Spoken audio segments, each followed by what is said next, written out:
Today we're showing you a 2018 Kubota MX5200 tractor. It's a four-wheel drive tractor with a Kubota LA1065 quick attach front end loader. Tractor is in really nice shape, has just over 500 hours on it. It's rated at 54 horsepower. Very clean tractor. Again, it does come with the LA1065 loader. Has the skid steer style quick attach here for your bucket connection.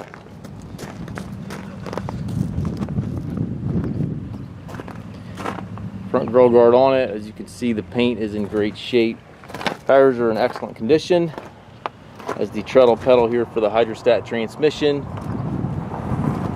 Foldable rollover bar. Extendable 3-point arms. Has a drawbar and top link both with the tractor.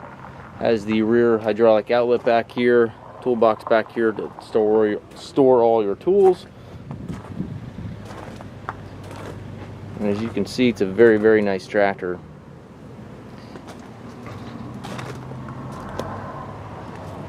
Three ranges in the hydrostatic transmission. Also has a cruise control lever so you can lock your speed if you're out mowing.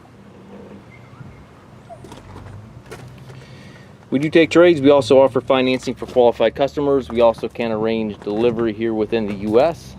If you have questions regarding this tractor or any of our other used tractors, please contact us at masttractor.com.